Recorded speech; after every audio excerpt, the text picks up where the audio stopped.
Do you have 3 minutes? Then you have enough time to improve your day. Who knows? Maybe even your life. And if you've got 5 minutes, then I ask that you pause and go ahead and leave a review. They mean the world to me. All right, without further ado, let's go ahead and dive into today's 3-minute thought.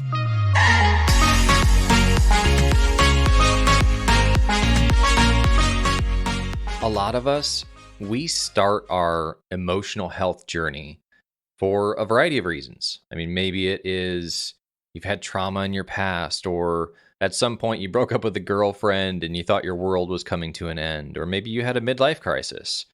You got burnt out with your career, your marriage fell apart. There's 1,000 reasons why somebody may choose to start to pursue emotional health and grow in that area and just improve your internal world overall. And we often start with good intention.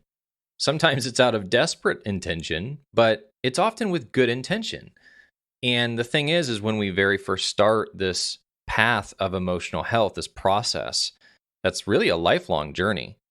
You start to see growth, you start to see change, you start to see a shift in your inner world over a period of time if you commit to it. And it really fuels your desire to want to lean into emotional health, which in some ways, there's nothing wrong with that. But in others, it can actually cause you to lean into a trap that you find yourself in, which is really hard to get out of, sometimes even harder than the process of why you started to pursue emotional health in the first place. What do I mean by that? Well, this is indicators that maybe you're either falling into the trap or you have arrived. And that is, you get really good at the emotional health side of identifying issues of, let's say, your unhealthy emotional cycles, or you can map, understand, and describe all of your negative triggers and bad habits. Or a lot of times, this is a big one, and I would say that I'm even guilty of this at times, is self-diagnosing.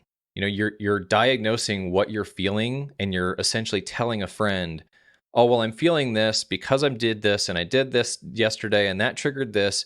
And you're essentially diagnosing yourself rather than feeling the emotions of what you're going through. You become your own doctor in a sense.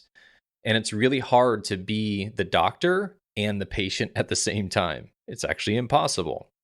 Essentially, you find what's wrong. You find what needs to be fixed.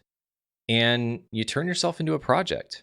Inadvertently, subconsciously, none of us go out of our way to make our lives miserable in response to pursuing emotional health, but we can end up there. I know that I have.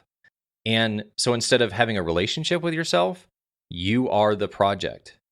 And what happens is over time, that leads to feeling hope deferred because you're constantly working on these same issues over and over again.